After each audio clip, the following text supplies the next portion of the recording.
오늘 우리가 읽은 이 야고보서 말씀은 이 말씀을 기록한 저자의 이름을 따서 이 말씀의 제목이 기록이 되어 있습니다. 성경에 보면 야고보라는 이름이 많이 등장하죠. 예수님의 제자 중에도 야고보가 두 사람이나 있습니다. 또 우리 주변에도 보면 이 야고보라는 이름이 많이 있어요.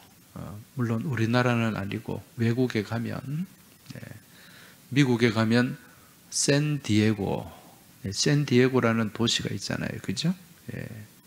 이 샌디에고가 성 야고보라는 뜻입니다. 그리고 스페인에 가면 유명한 순례길이 있죠. 무슨 순례길입니까?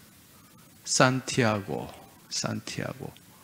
이 산티아고도 성 야고보라는 그런 의미가 여기에 담겨 있습니다. 오늘 이 야고보서 말씀을 기록한 사람은 예수님의 제자는 아닙니다.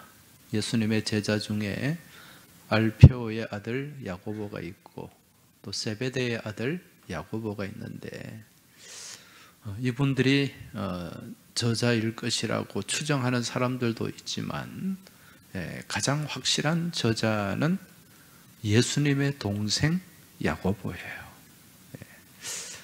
예수님의 동생 야고보가 이 야고보서 말씀을 기록했는데, 여러분이 예수님의 동생 야고보에게는 특별한 별명이 하나 있습니다. 무슨 별명인가? 낙타무릎이라고 하는 별명이에요. 여러분, 낙타무릎 보셨습니까? 낙타무릎은 굉장히 굳은 살이 많이 붙어 있습니다. 왜 그런고 하니, 낙타가 이제 짐을 지고 사람을 태우고 일어날 때 무릎을 꿇었다가 그렇게 일어나기 때문에 무릎에 힘을 많이 주게 돼요. 그 낙타 무릎에 굳은 살이 그렇게 배어 있는 거죠. 왜 야고보의 별명이 낙타 무릎일까요? 그만큼 기도를 많이 했다는 거예요. 마치 무릎이 낙타 무릎처럼 그렇게 굳은 살이 깊게 배일 정도로 그렇게 열심히 또 오랫동안 기도했던 사람이 야고보입니다. 그래서 이 야고보 말씀에는 또 기도에 관한 말씀도 많이 등장하고 있어요. 사실 이 야고보는 처음에 예수님을 믿었습니까? 안 믿었습니까? 안 믿었죠. 예수님이 같은 형제임에도 불구하고 메시아로 인정하지 않았어요. 그런데 무슨 사건을 계기로? 예수님의 십자가와 부활 사건을 계기로 저분이 메시아였구나. 평소에는 이 예수님이 그 가정의 장남이지 않습니까? 이 가족들과 동생들을 좀 이렇게 돌보고 책임져야 될 위치에 있는 사람이 저렇게 밖으로만 돌아다니고, 그러니까 원망도 불평도 많이 했을 것입니다. 그런데 그 십자가의 사건과 부활을 목격하면서 이제 저분이 메시아였구나, 주님이시구나 라는 것을 깨닫게 된 거죠. 그래서 고린도전서 15장 말씀에 보면 이제 부활하신 주님께서 게바와 500여 형제와 또 그 후에 야고보에게도 보이셨다, 그렇게 말씀하고 있거든요. 그러한 부활을 목격하고 난 이후에 이제 정말 신실한 종이 되었습니다. 복음을 증거하는 증거자가 된 거예요. 그래서 나중에는 초대교회에 큰 기둥과 같은 역할을 하게 됩니다. 갈라디아서 2장 9절에 보면 기둥같이 여기는 야고보, 이렇게 기록이 되어 있습니다. 큰 기둥이 되었다는 거죠. 이 야고보를 보면서 우리는 깨닫게 되는 말씀이 있어요. 주님이 말씀하신 먼저 된 자가 나중되고 나중된 자가 먼저 된다는 것입니다. 여러분, 이 자리에 계신 우리 교우들, 물론 우리가 신앙의 연수도 중요해요. 그것보다도 더 중요한 게 뭡니까? 지금 내가 어떻게 주님을 믿고 따르고 있는가, 이게 더 중요합니다. 이 야고보서 말씀을 기록한 이 야고보 사도는 낙타 무릎을 가지고 있었어요. 지금 우리가 예수님의 십자가와 또 그 고난을 묵상하고 또 그 고난에 동참하는 사순절을 지내고 있습니다. 그냥 말로만 사순절, 입술로만, 생각으로만 사순절, 이게 아니라 우리가 진짜 이 사순절에 십자가의 삶을 살아야 됩니다. 그런 십자가의 삶, 그 삶의 가장 대표적인 모습이 무엇인가? 주님 앞에 엎드려 기도하는 기도의 모습인 줄 깨달으시기 바랍니다. 이제 고난주간이 다가와요. 주님 앞에 기도의 제단을 쌓고 더 주님 가까이 나가는 은혜가 있길 주의 이름으로 축원합니다. 지금 이 야고보가 이러한 신앙 경험과 또 기도의 체험을 가지고 성령 가운데, 성령의 감동 가운데 이 하나님의 말씀을 기록합니다. 자, 이 야고보서 말씀의 특징이 있어요. 그 특징이 무엇일까요? 믿음에 따르는 행위를 강조하고 있습니다. 다르게 말씀드리면 신앙의 삶을 강조한다는 거죠. 다른 어떤 성경 말씀보다 행함을 강조하는 말씀이 야고보서 말씀이에요. 그래서 우리가 믿음의 삶을 살아가는데 신앙의 실천, 행함이 없으면 아무런 유익이 없다, 그렇게 말씀합니다. 야고보서 2장 14절 말씀 한번 보십시오. 내 형제들아, 만일 사람이 믿음이 있노라 하고 행함이 없으면 무슨 유익이 있으리요? 그 믿음이 능히 자기를 구원하겠느냐? 입술로만의 믿음, 거기에는 능력이 없다는 거예요. 무엇이 뒷받침되어야 된다? 행함이, 삶이 뒷받침되어야 된다는 거죠. 말씀을 살아내는 삶, 그 말씀을 실천하는 삶이 반드시 필요하다는 것입니다. 그래서 야고보는 야고보서 2장 15절 16절에서 이렇게 말씀하고 있습니다. 만일 형제나 자매가 헐벗고 일용할 양식이 없는데 너희 중에 누구든지 그에게 이르되 평안히 가라, 덥게 하라, 배부르게 하라 하며 그 몸에 쓸 것을 주지 아니하면 무슨 유익이 있으리요? 무슨 말씀입니까? 지금 내 주변에 이웃이, 또 믿음의 형제 자매가 헐벗고 굶주리고 있어요. 먹을 때거리도 없어요. 근데 그 사람한테 가가지고 지금 며칠째 굶고 있는데 굶지 마라, 좀 챙겨 먹어라. 지금 배도 고프고 춥고 그렇게 헐벗고 있는데 좀 따뜻하게 지내라, 좀 마음 편안하게 가져라. 여러분, 그런 말이 소용이 있다 없다? 없다는 거예요. 말만 무성하게 하는 것 의미가 없다는 거죠. 직접 내가 도움을 베풀어야 된다는 것입니다. 이게 행함이 있는 믿음이에요. 이웃을 사랑하라, 그런데 말로만 사랑하는 것이 아니라 내 삶을 통해서, 내 모습을 통해서, 내 행위를 통해서 이웃을 사랑하는 그 증거를 보여줘야 된다는 거죠. 그래서 야고보 사도는 2장 17절, 야고보 2장 17절에서 이렇게 말씀합니다. 이와 같이 행함이 없는 믿음은 그 자체가 죽은 것이라. 행함이 없는 믿음은 무엇이다? 죽었다. 우리가 신앙생활 하는데 믿음이 중요합니다. 사람의 마음으로 믿어서 의에 이르게 됩니다. 그리고 그 믿음 가운데 입으로 시인하여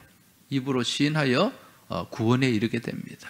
여기서 시인한다는 것은요, 그 삶을 말과 더불어 살아내는 것을 얘기하는 거예요. 그 가운데 구원이 이루어지게 되는 줄 믿으시기 바랍니다.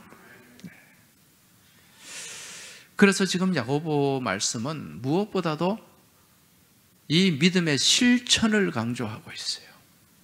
믿음의 실행을 강조하고 있다는 거죠. 그래서 이 야고보를 다르게는 신약의 잠언이다, 그리고 신약의 아모스서다, 그렇게 부르기도 하는 것입니다. 자, 그럼 이처럼 야고보서 말씀의 신앙의 행함, 말씀의 실천이 강조되고 있는데, 여기서 가장 많이 반복하는 가르침, 그게 무엇인가? 가장 많이 강조하는 것이 무엇인가? 그것은 바로 사람의 말, 언어에 관한 가르침이에요. 우리가 믿음의 삶을 살면서 말을 잘 해야 된다는 거예요. 말로 상처 주지 말아야 된다는 거예요.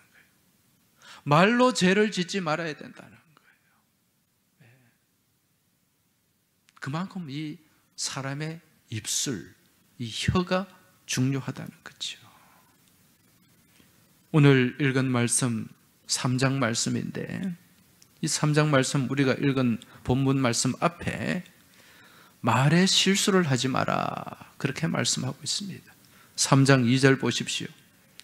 우리가 다 실수가 많으니 만일 말에 실수가 없는 자라면 곧 온전한 사람이라 능히 온 몸도 굴레 씌우리라. 말에 실수가 없으면 그 삶이 온전해진다는 거예요. 여기서 이 말의 실수라는 말은 헬라 말로 프타이오라는 말인데, 죄를 짓는다는 거예요. 넘어지게 한다는 거예요. 그러니까 말로 죄를 짓지 말라는 거죠. 말로 걸려 넘어지지 말라는 것입니다. 왜 그런가? 이 말이라고 하는 것은 굉장한 영향력이 있기 때문에 그렇습니다. 그냥 우리가 말을 그냥 막 무심코 내뱉는 것, 여기에 무엇이 있다? 힘이 있다는 거예요. 영향력이 있다는 거예요. 그래서 오늘 본문 3절 보십시오. 우리가 말들의 입에 재갈 물리는 것은 우리에게 순종하게 하려고 그 온몸을 제어하는 것이라. 지금 이 말씀에 보면 말들의 입에 재갈을 물린다. 여러분, 말 입에 재갈을 물리고 굴레를 씌우잖아요. 그죠? 그 왜 그렇게 합니까? 그 말을 컨트롤하기 위해서, 제어하기 위해서. 그처럼 우리의 혀도 똑같다는 거예요. 지난번에 제가 베트남을 갔었는데요, 거기 달랏이라는 곳에 갔는데, 거기에 가니까 큰 인공 호수가 있어요. 굉장히 큰 저수지가 있는데, 거기가 해발 한 1000m가 넘는 곳이에요. 거기에 이제 옛날 프랑스 사람들이, 이 베트남이 프랑스 식민지를 겪었지 않습니까? 만들어 놓은 인공 호수인데, 그 호수가에 마차가 있더라고요. 말이 끄는 마차가 있어요. 그래서 그 마차를 한번 탔습니다. 1인당 뭐 한 3불 정도 이렇게 내면은 태워주는데, 그 마차를 끄는 말이 한 마리예요. 저는 100마리를 탔습니다. 그런데 그 말이 빼싹 말라가지고, 여러분 옛날에 돈키호테가 타고 다니는 말 아세요? 로시란테. 그 빼싹 마른 말이죠. 그죠? 그 볼품없는 말. 그런 말이 마차를 끄는데, 거기에 마부를 합쳐서 6명이 탔어요. 아이고, 이게 가겠나 싶더라고요. 근데 가더라고요. 달리는데 나중에 정말 말은 말이다 싶은 게, 나중에 가면 지쳐야 되는데 갈수록 더 힘이 나는 거예요. 갈수록 더 속도가 나는 거예요. 그 6명을 태우고도 이 말이 마차를 잘 그렇게 달리더라고요. 그런데 거기서 제가 본 게 뭐냐면은, 이 말을 눈을 가리고 있어요. 안대를 했더라고요. 그 앞을 볼 수 있습니까? 없습니까? 없죠. 그 마부가 말에 눈을 가려놓고 그 고삐를 잡고, 그 굴레를 씌워가지고 고삐를 잡고, 그 이제 마부가 이렇게 당기는 대로, 인도하는 대로 그냥 말은 달려가는 거예요. 그러니까 그 입에 오늘 말씀에 제갈, 오늘 말씀 밑에 보면은 굴레라고도 되어 있어요. 이게 이 말을 그렇게 컨트롤하는 거예요. 오늘 지금 이 말씀이 이제 이 굴레, 이 제갈, 이게 우리 몸에 무엇과도 같다는 겁니까? 혀와 같던 것이다. 우리 몸의 혀와. 이 굴레가 말을 마음대로 조정하듯이 우리 몸의 혀가 우리 온몸을 제어하는 굴레와 같다. 그런 의미예요. 왜 그런가? 그것은 바로 사람의 혀를 통해서 나오는 언어가 그 사람의 인생의 방향을 결정하고 또 그 인생의 모습을 결정하기 때문에 그렇다는 것입니다. 다르게 말씀드리면 말대로 된다는 거예요. 우리 말에 말이 씨가 된다는 말이 있죠? 그 무슨 뜻일까요? 말이 씨가 된다. 씨앗을 뿌리면은 그 씨앗을 뿌린 대로 뭐가 납니까? 싹이 나잖아요.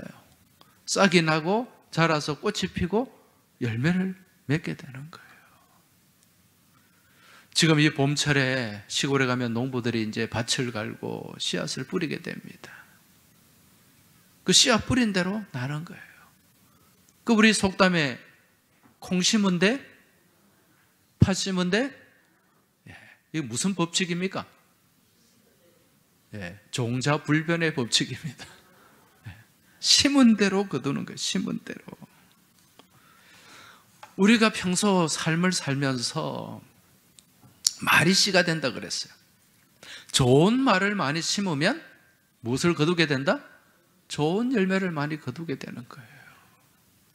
그런데 악하고 나쁘고 독한 말을 많이 심으면 악한 열매, 독한 열매가 내게 돌아오게 된다는 것입니다. 왜 그런가? 지금 이 말이 맞는 게요, 우리 하나님은 어떤 분이신가? 내가 말한 대로 역사하시는 분이에요.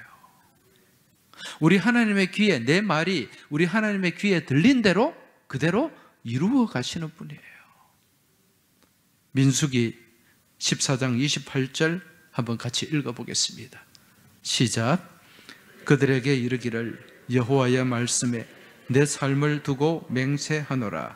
너희 말이 내 귀에 들린 대로 내가 너희에게 행하리니. 할렐루야. 하나님이 내 삶을 두고 맹세한다. 하나님이 맹세한다고 말씀해요. 무슨 맹세입니까? 네 말이 내 귀에 들린 대로 내가 그대로 행할 것이다. 이루어 갈 것이다. 너희 입술에 말한 대로 네 삶이 그렇게 되도록 만들어 갈 것이다. 하나님이 맹세하신다고 말씀하고 있어요. 그럼 우리는 어떤 말을 해야 될까요? 좋은 말, 아름다운 말, 긍정적인 말, 축복의 언어가 우리 가운데 충만해야 될 줄로 믿습니다. 저주하는 말을 하면 그 저주하는 말대로 되는 거예요. 그러나 축복하고 격려하고 보듬어주고 품어주는 그 말대로 하면 그게 따뜻한 위로의 말이 되고 용기의 말이 되고 그 말대로 이루어지고 펼쳐지는 은혜의 역사가 나타난다는 것입니다. 여러분 평소 지금 여러분의 입술에 어떤 언어들이 많습니까? 특히 지금 우리가 사순절 기간을 지내면서 주님을 따라가고 주님을 닮아간다고 고백하는데, 이 사순절 기간에 여러분 어떤 언어들이 내 입술을 통해 나오고 있습니까? 어떤 언어입니까? 믿음의 언어입니까? 아니면 불신의 언어입니까? 긍정의 언어입니까? 부정의 언어입니까? 축복의 언어입니까? 저주의 언어입니까? 칭찬의 언어입니까? 아니면은 상대방을 비하하는 그런 언어입니까? 어떤 언어가 지금 내 입술에서 계속해서 생산되고 있냐는 것입니다. 바라기는 여러분, 지금 여러분의 입술에 풍성한 믿음의 언어가 채워지길 주의 이름으로 축원합니다. 긍정의 언어가 많아지길 축복합니다. 축복의 언어가 많아지길 주의 이름으로 부탁드립니다. 여러분, 혀는 아주 우리 몸에서 작은 지체입니다. 그런데 이 혀를 통해서 나타나는 그 힘은 굉장합니다. 그러한 혀의 능력을 잘 보여주는 말씀이 오늘 5절, 6절 말씀입니다. 한번 보십시오. 이와 같이 혀도 작은 지체로 돼 큰 것을 자랑하도다. 보라, 얼마나 작은 불이 얼마나 많은 나무를 태우는가. 혀는 곧 불이요 불의의 세계라. 혀는 우리 지체 중에서 온 몸을 더럽히고 삶의 수레바퀴를 불사르나니 그 사르는 것이 지옥불에서 나느니라. 지금 이 혀가 아주 작은 지체에 불과하지만 엄청난 일을 할 수 있다고 자랑한다, 그렇게 말씀합니다. 혀도 작은 지체로 돼 큰 것을 자랑한다. 큰 일을 할 수 있다고 그렇게 자랑한다. 그 일은 바로 아주 조그마한 불이 큰 산을 모두 태워버리는 것과 같다는 거예요. 아주 작은 불이 온 산을 태워버립니다. 지금 오늘 이 말씀 우리가 피부로 와닿죠, 그죠? 예. 지난 열흘 전부터 저기 우리 경상남북도에 지금 산불이 일어나가지고 얼마나 많은 산림이 불탔는지 몰라요. 그 면적이 48,000헥타르, 서울 여의도 면적의 160배나 된다고 합니다. 여러분, 여의도가 굉장히 넓은 곳이에요. 그 여의도의 160배가 되는 산림이 불탔습니다. 30명이 죽었어요. 40명이 중경상을 입었습니다. 많은 집들이 불탔습니다. 재산을 잃어버렸습니다. 교회도 많이 불탔어요. 우리 총회사부에서 조사한 내용이 내려왔는데 경북 북부 지역에만 12개의 교회가 불에 탔습니다. 완전히 전소된 교회도 있고, 또 사택이 불탄 교회도 있고, 차량이 불탄 교회도 있고. 여러분, 지금 우리의 사정도 녹록치가 않은데 이런 피해를 당한 이들 지역의 주민들을 위해서, 또 교회를 위해서 우리가 같이 기도해야 될 줄로 믿습니다. 경남 산청 지역, 또 경북 북부 의성 지역, 울산, 곳곳에 지금 산불이 나가지고 큰 어려움을 겪고 있습니다. 여러분, 이 산불이 어떻게 발화가 되었는가 아마 다 아실 거예요. 그 경북 북부 지역의 의성에서 난 산불은 어떻게 불이 일어났습니까? 그 성묘하러 간 사람들이 그 무덤가에서 그 라이터로 불을 붙이다가 불 태우려고 했겠죠. 뭐 담배를 피웠는지도 모르겠어요. 어쨌든 그 라이터에 불을 붙이다가 바람이 불면서 아마 잔디에 불이 붙었든지 그렇게 불이 일어난 것 같습니다. 그 작은 라이터 불이에요. 산청에서 일어난 불은 그 불 깎는 예초기 있잖아요. 그 예초기를 돌리다가 아마 돌 같은데 뭐 부딪혔는지 뭐 잘 모르겠어요. 아무튼 지금 신문 기사를 보니까 예초기를 돌리다가 거기서 불이 일어났다는 거예요. 불똥이 튄 거죠. 여러분, 이처럼 아주 작은 불똥이 온 산을 태우고 엄청난 인명희생과 더불어 재산이 사라지게 만들었습니다. 오늘 말씀이에요. 우리의 말 한마디가, 우리의 이 보잘것없는 작아 보이는 말 한마디가 사람을 죽일 수도 있고요, 공동체나 그 사회에 큰 설화를 일으킬 수도 있습니다. 그게 엄청난 재난으로 다가올 수도 있다는 거죠.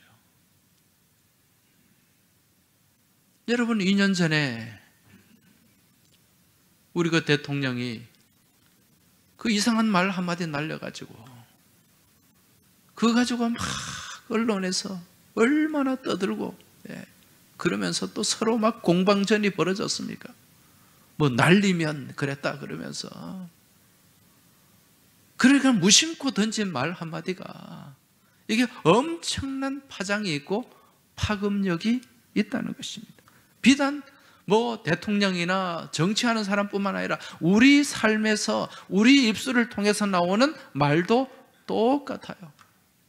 여러분의 한마디가 내 주변에 있는 사람들에게 큰 아픔을 줄 수 있고 상처를 줄 수 있고, 우리 교회 공동체에 큰 어떤 불화를 일으킬 수 있는 그런 말이 되고, 또 그 말 한마디가 새로 교회에 나온 사람에게 잘못 전달이 되면은요, 믿음을 잃어버리는, 교회를 떠나버리는 그런 일들도 있다니까요. 그러면 예수님은 뭐라고 말씀하셨습니까?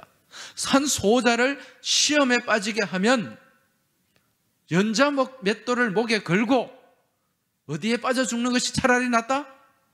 바다에 빠져 죽는 것이 차라리 낫다.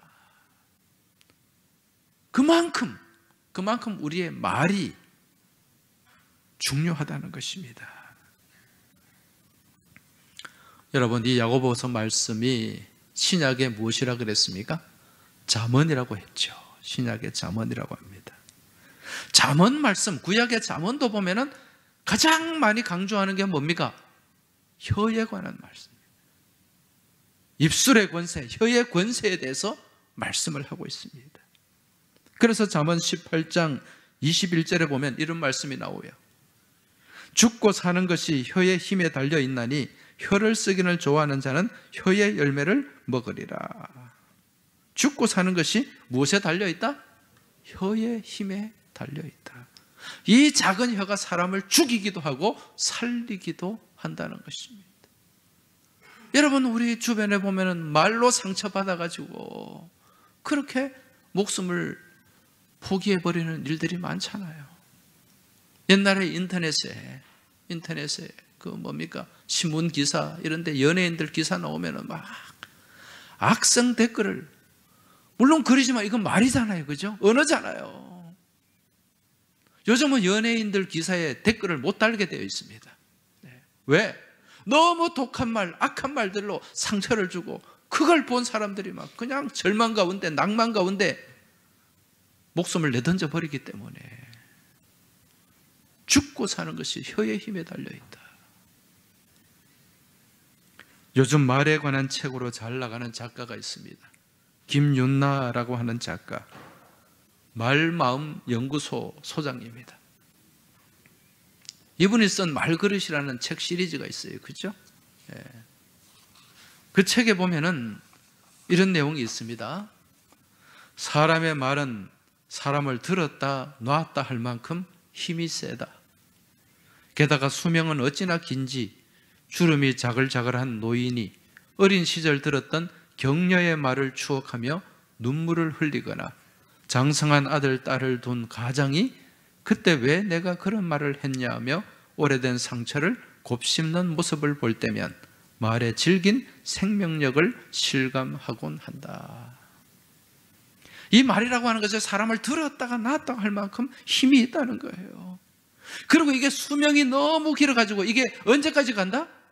죽을 때까지 간다. 죽을 때까지. 그 얼굴에 주름이 자글자글한 노인이 그 어린 시절에 들었던 그 말 한마디, 그 말을, 그 격려의 말을 추억하면서 눈물을 흘리는가 하면 연세가 높은 가장이 옛날에 과거에 오래전에 들었던 그 상처의 말 한마디를 가지고 왜 그때 그런 말을 했냐 그러면서 그 상처를 곱씹는 모습. 여러분, 이 말이 평생을 간다는 거예요. 평생을. 한번 생각해 보세요. 지금 어릴 때 누군가로부터 말로 상처받은 기억이 있습니까? 없습니까? 있을 거예요. 그 평생 지워지지 않는 거예요. 그게. 그러니까 여러분, 생각 없이 던진 말 한마디가 온 산을 태우는 그 작은 불똥과 같이 우리 마음에 깊은 상처를 주고 아픔을 주고 그게 평생 쓴뿌리로 남아 있게 된다는 것입니다. 그럼 평소에 우리가 어떤 말을 해야 될까요? 아름다운 말을 해야 됩니다. 믿음의 언어가 풍성해야 돼요. 특히 이 사순절 기간에 우리는 어떤 언어가 우리 입술을 통해 계속해서 나와야 될까요? 사랑의 언어, 축복의 언어, 믿음의 언어. 왜? 말대로 되기 때문에. 말이 씨가 되기 때문에. 여러분, 우리 옆 사람 얼굴을 한번 봐주시기 바랍니다. 이제 실습을 하도록 하겠습니다. 졸고 있는 분이 있다면 깨워주시고요. 옆에 있는 분에게 좀 칭찬의 말을 해주시기 바랍니다. 이렇게 멋진 분이 내 곁에 있어서 감사합니다.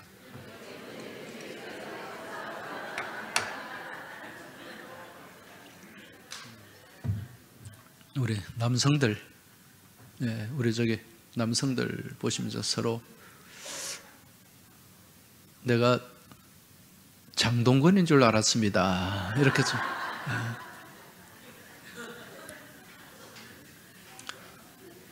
지금 뭐 어색해가지고 할 줄도 모르네.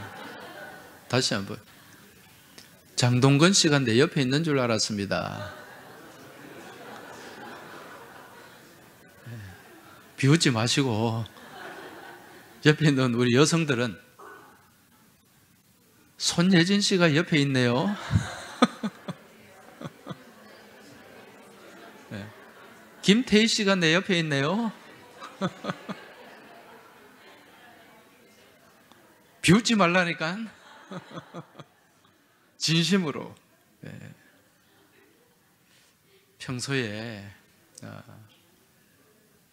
상대방을 높여주고 격려하는 언어. 여러분, 그 칭찬은 무엇도 춤추게 한다? 고래도 춤추게 합니다, 여러분. 아닌 것과 아닌 줄 알아요. 장동건 아닌 줄 알고 뭐 김태희 아닌 줄 알아요. 그렇지만 기분 나빠요? 싫어요? 기분이 좋죠. 기분이 좋아집니다. 자, 우리 옆 사람 얼굴을 보라 그랬죠. 얼굴을 다시 한번 보세요. 네. 얼굴을 보면 눈이 제일 위에 있어요. 그죠? 네, 눈이 제일 위에 있고 입은 어떻습니까? 얼굴에서 제일 밑에 있어요. 여러분, 우리 하나님께서 눈은 위쪽에 두시고 입은 아래쪽에 두신 이유가 뭘까요? 보는 것은 높이 봐라, 멀리 봐라. 그럼 입은 제일 아래쪽에 있습니다. 말은 어떻게 해라? 제일 나중에 해라. 제일 나중에 해라. 여러분, 눈도 감을 수 있죠? 귀도 닫을 수 있죠? 입도 닫을 수 있죠? 눈도 감을 수 있고 입도 닫을 수 있는데 귀는 항상 열려 있어요. 무슨 의미일까요? 잘 들어라. 남의 말을 잘 들으라는 거예요. 눈은 두 개입니다. 눈도 두 개고 귀도 두 개고 콧구멍도 두 개예요. 근데 입은 하나예요. 왜 그럴까요? 근데 입은 보면은 입 안에 혀가 있죠? 그 혀를 숨기는 성벽이 있어요. 성벽이. 우리 치아가 있잖아요. 네. 성벽이 있고 또 입술이라고 하는 성문이 있어요. 그러니까 혀를, 이건 무슨 의미예요? 혀를 함부로 쓰지 말라는 거예요. 네. 말을 함부로 하지 마라. 이 치아로 성벽을 쌓아놓고 입술로 성문을 닫아라. 네. 필요할 때만 열어라. 그런 의미예요. 눈이 두 개입니다. 두 번 이상 보라는 거예요. 귀가 두 개입니다. 두 번 이상 들으라는 거예요. 코가 두 개입니다. 콧구멍이 두 개예요. 두 번 숨을 고르라는 거예요. 그리고 입은 하나입니다. 비로소 말 한마디를 하라는 거예요. 신중하라는 것입니다. 사람의 입에서 나오는 말이라고 해서 다 말이 아닙니다. 그 말이 사람을 죽이는 독이 될 때도 있고요. 냄새나는 똥이 될 때도 있습니다. 그래서 예수님이 뭐라고 말씀하셨는가? 마태복음 15장 11절 말씀 한번 보십시오. 입으로 들어가는 것이 사람을 더럽게 하는 것이 아니라 입에서 나오는 그것이 사람을 더럽게 하느니라. 입으로 들어가는 것이 더럽게 하는 것이 아니라 입에서 나오는 그것이 더럽게 한다. 마태복음 15장 18절을 보십시오. 입에서 나오는 것들은 어디서 나오는 것이다? 마음에서 나오는 것이다. 네. 좋은 마음을 가지고 말을 하면 아름다운 말이 나오는 거예요. 복된 말이 나오는 거예요. 그런데 악한 마음을 가지고 말을 하면 악한 말이 나오죠. 독한 말이 나오죠. 여러분, 입술에 파수꾼을 세우시기 바랍니다. 시편 141편 3절에 이렇게 말씀하고 있습니다. 다윗의 고백입니다. 같이 한번 읽어보겠습니다. 시작. 시편 141편 3절입니다. 제가 읽어드리겠습니다. 여호와여, 내 입에 내 입술에 파수꾼을 세우시고 내 입술에 문을 지키소서. 한번 따라 하시기 바랍니다. 여호와여, 내 입술에 파수꾼을 세우시고 내 입술에 문을 지키소서. 할렐루야. 입술에 파수꾼을 세워야 돼요. 내 입술의 성문을 지켜야 된다는 것입니다. 지금 우리는 사순절 네 번째 주일을 맞이하고 있습니다. 주님의 십자가, 그 고난을 묵상하고 그 고난에 동참하는 이 사순의 절기에 무엇보다도 지킬 만한 것보다 우리의 마음을 지켜야 되고 우리의 입술을 지켜야 될 줄로 믿습니다. 그리하여 우리 입술을 통해 아름다운 말, 복된 말이 많아져야 돼요. 사나운 말, 악한 말, 독한 말로 주변 사람들에게 상처를 주고 아픔을 주면서 입술로 범죄하는 삶이 아니라 위로와 용기의 언어, 상대를 보듬어주고 감싸주는 사랑의 언어로 더욱더 주님을 닮아가고 주님을 따라가는 복된 믿음의 계절이 되길 주의 이름으로 축원합니다. 이 시간 우리 같이 고백을 담아서 찬송하며 나아가겠습니다. 나의 입술의 모든 말과 나의 마음의 묵상이 주께 연락되기를 원하네.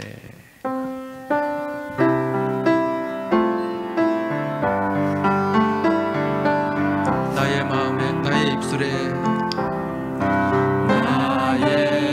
입술에 모든 말과 나의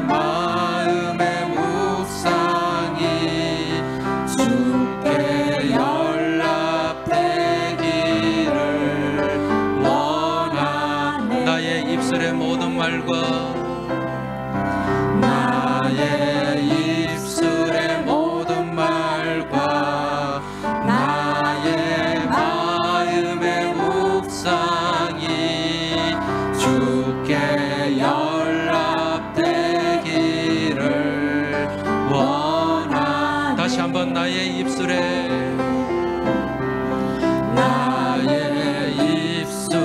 모든 말과 나의 마음의 묵상 주님 닮아가기를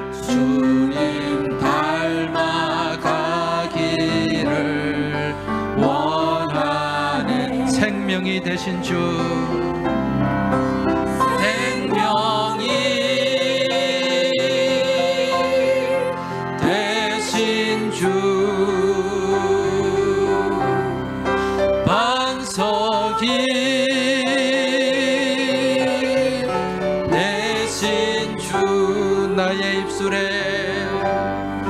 나의 입술에 모든 말과 나의 마음의 묵상 주님 닮아가기를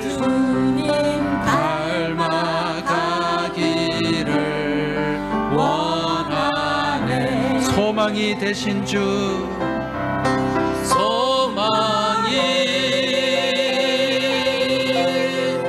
되신 주 능력이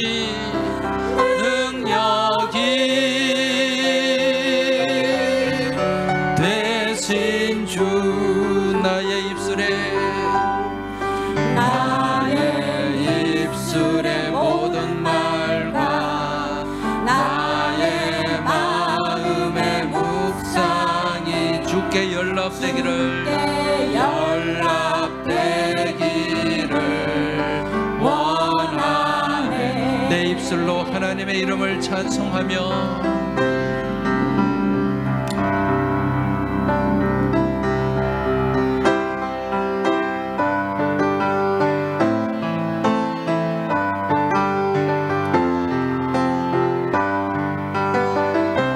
내 입술로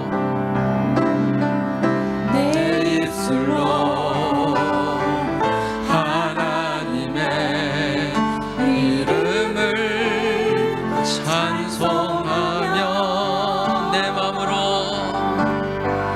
내 맘으로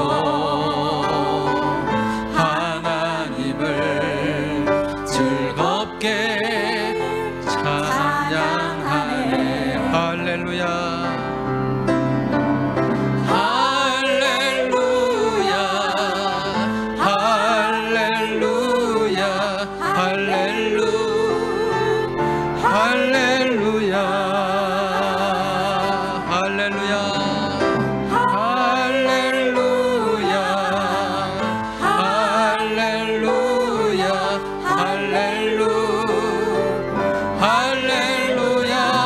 내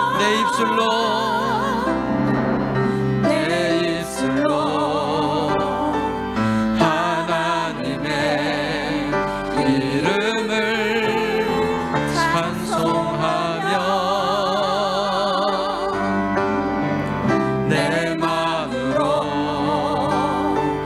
하나님을 즐겁게 찬양하네. 내 마음으로 하나님을 즐겁게 찬양하네. 내 마음으로 하나님을 즐겁게 찬양. 나의 입술의 모든 말과 나의 입술의 모든 말과 나의 마음의 묵상이 주께 연락되기를 원하. 나의 입술의 모든 말과 나의 입술의 모든 말과 나의 마음의 묵상 주님 닮아가기를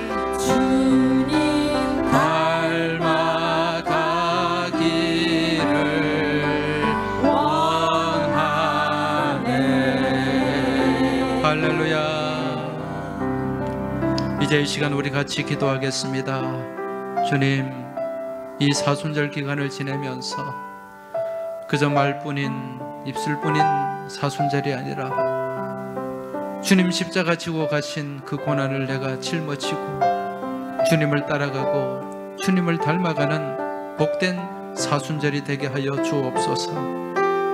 이 사순절의 삶을 살면서 무엇보다도 우리의 입술을 지키고 입술에 파수꾼을 세우고 우리의 말이 주님 안에서 더 아름답고 복된 언어로 충만하길 원합니다. 상처를 주고 아픔을 주고 눈물을 흘리게 하는 그러한 말들이 아니라 위로하고 보듬어주고 사랑으로 품어주는 그러한 따뜻한 주님의 언어가 우리 안에 충만하게 하여 주시옵소서. 그리하여 이 사순절 기간에 믿음의 언어가 풍성하고 주님을 바라보는 사랑의 언어가 풍성하고 또 주님을 따라가는 그러한 헌신의 언어가 풍성해지길 소망합니다. 이 기도 제목 가지고 우리 같이 주여 한번 외치고 합심해서 통성으로 기도하며 나아가겠습니다. 주여. 아버지 하나님, 이 시간 저희들이 주님을 바라보고 주님을 의지하고 주님을 신뢰하는 가운데 주님 주신 말씀 붙잡고 나아가길 원합니다. 아버지 하나님, 이 혀가 작은 지체로 돼 엄청난 파급력이 있음을 저희들이 깨닫게 됩니다. 마치 불과도 같은 것임을 저희들이 알게 됩니다.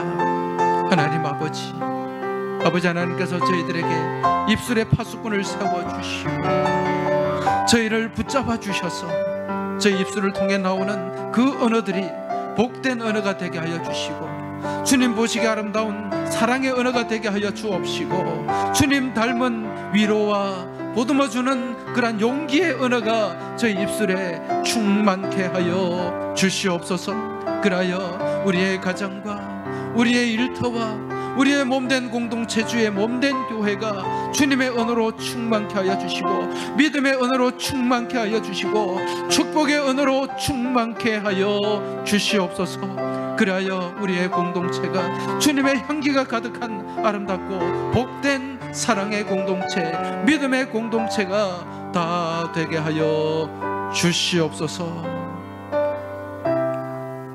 하나님 아버지, 오늘 주신 말씀을 붙잡습니다. 우리 입술의 혀가 아주 작은 지체에 불과하지만 엄청난 힘이 있고 파급력이 있음을 저희들이 깨닫습니다. 저희들의 입술을 통해 나오는 이 언어가 주님 닮은 주님의 언어로 가득 차게 하여 주시옵소서. 위로의 언어가 충만하게 하여 주시고 사랑의 언어가 충만하게 하여 주시고 보듬어주고 세워주는 용기의 언어가 우리 입술에 가득하게 하여 주옵소서. 미워하는 말, 독한 말, 상처 주는 말, 이러한 것들이 저희들의 입술을 통해 나오지 않도록 입술에 파수꾼을 세워주시고 저희 입에 아버지 하나님 성벽을 세워 주시옵소서. 이번 한 주간에도 주님 지고 가신 십자가를 저희들이 같이 지고 가는 가운데 아무리 힘들고 어려워도 부정한 언어, 부정된 언어, 불평하는 언어, 원망하는 언어는 다 사라지게 하여 주옵시고 믿음의 언어로 가득 채워지고 위로의 언어, 용기의 언어가 우리를 지배함을 통하여 더욱더 주님을 온전히 따라가는 복된 믿음의 한 주간이 될 수 있도록 주님 도와주시고 인도하여 주시길 소망하며 우리 주님 예수 그리스도 이름으로 간절히 기도하옵나이다. 아멘.